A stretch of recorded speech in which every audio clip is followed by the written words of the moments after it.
Assalamualaikum warahmatullahi wabarakatuh. Apa kabar semuanya? Saya berharap semuanya dalam keadaan sehat walafiat. Oke, kembali lagi dengan saya bersama Mr. Pugu.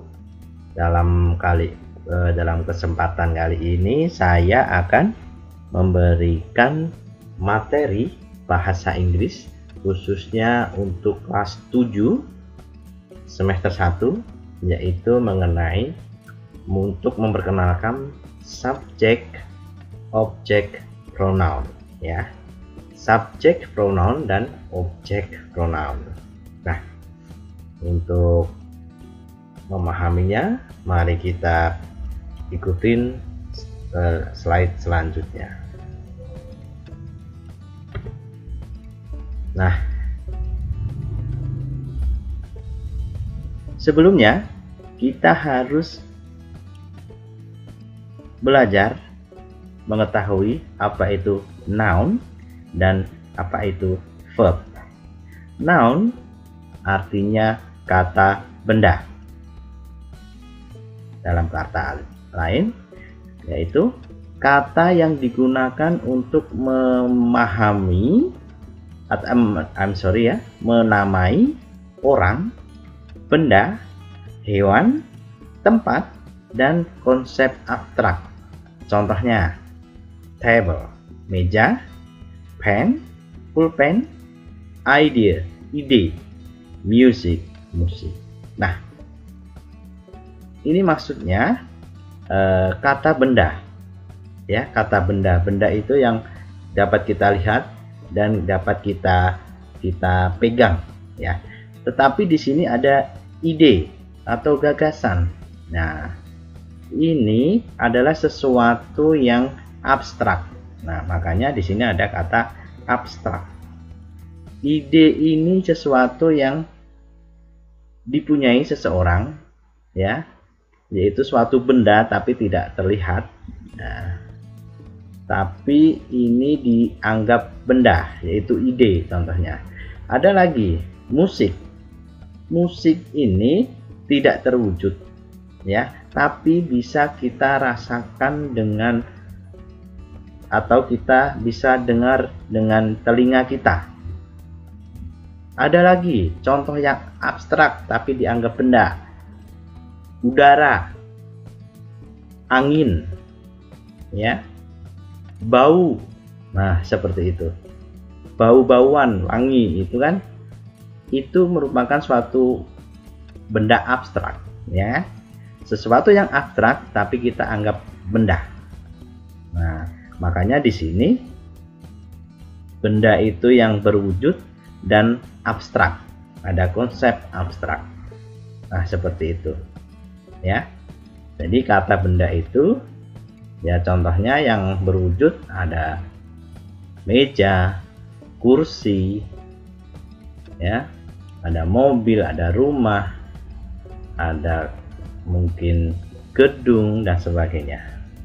Nah, yang kedua, verb atau kata kerja, yaitu suatu kata yang menunjukkan sebuah aksi, perilaku atau peristiwa yang dialami subjek. Contoh, ya, makan, eat, berlari, run, sleep, tidur, play, bermain. Atau dengan kata lain, kata kerja ini adalah sesuatu atau apapun yang kita kerjakan, ya, apapun yang kita kerjakan. Mandi, ya kan, berlari, berjalan, berbicara, mendengarkan, bernyanyi, dan sebagainya. Nah, bisa dipahami? Terima kasih, ya. Oke, konsep selanjutnya. Nah, kita lihat pada ini, ya, kolom yang pertama, noun atau kata benda. Ya, kata benda ini tadi di awal dijelaskan bisa manusia, bisa hewan, bisa benda, ya kan? Bisa benda berwujud, bisa benda tak berwujud. Nah,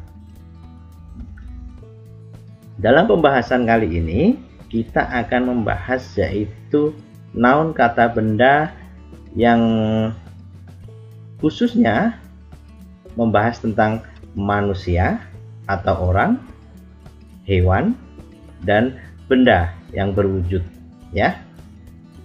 Oke. Konsep ini kita harus paham yang namanya orang pertama, orang kedua, dan orang ketiga. Nah, bagaimana memahaminya? Ketika kita berbicara terhadap seseorang, kita sendiri itu namanya orang pertama atau first person. Dan orang yang kita ajak bicara dari sisi kita, ya, orang yang kita ajak bicara itu adalah orang kedua atau second person. Yang ketiga, kita sedang membicarakan orang lain tapi tidak ada di tempat, ya. Contohnya saya dan Eko membicarakan Rini. Nah, si Rini ini yang kita bicarakan adalah orang ketiga. Bisa dipahami konsep ini? Oke, terima kasih. Nah, ini adalah noun kata benda first person, second person, Gilang and I, Gilang and Rini, Gilang, Rini, table. Nah, ini yang first person ini ya orang, second person juga orang, Gilang dan saya itu juga orang, Gilang dan Rini tentunya juga orang, Gilang, Rini orang, dan yang ini adalah benda, ya, benda. Oke. Nah, yang selanjutnya kita harus memahami subjek pronoun. Subjek sendiri ini yang saya tunjuk ini, subjek itu artinya kata ganti. Sekali lagi, subjek ini kata ganti benda, ya.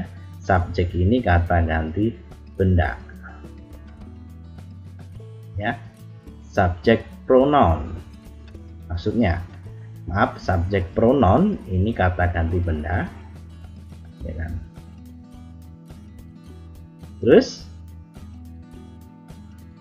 nah di sini first person, ya, orang pertama, kata gantinya I, yang artinya saya.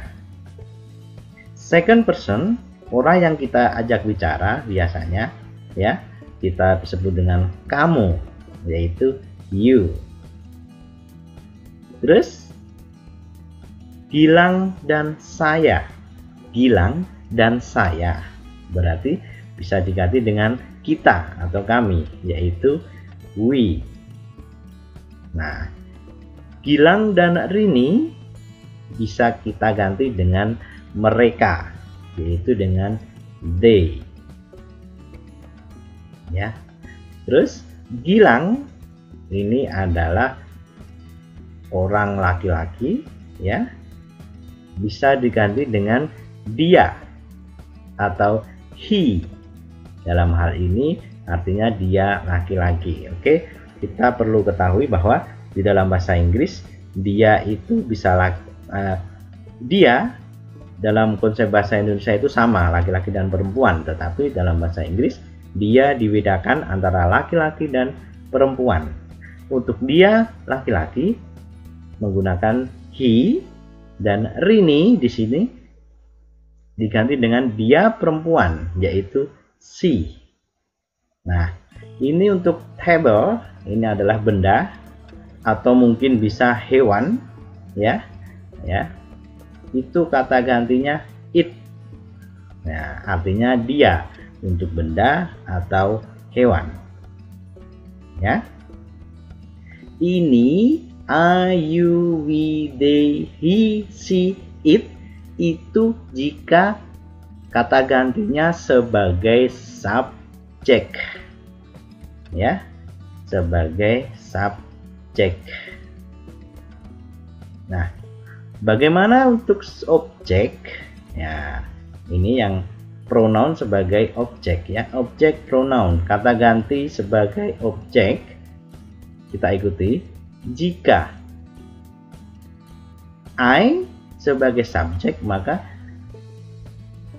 objeknya berubah menjadi me. You sebagai subjek, kalau dia sebagai objek tetap you. We berubah menjadi us ketika dia posisinya sebagai objek. They berubah menjadi them jika posisinya sebagai objek. He berubah menjadi him. She berubah menjadi her. It berubah menjadi it. Nah, yang sebelah sini posisinya sebagai subjek, sebelah yang saya lingkarin ini, ya kan? Dan ini kata ganti yang kedua ini sebagai objek.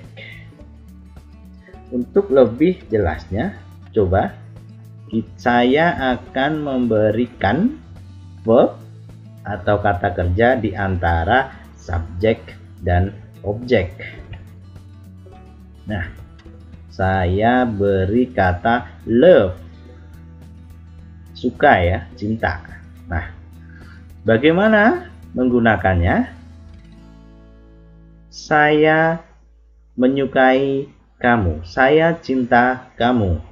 Berarti I love you. Kamu mencintai saya.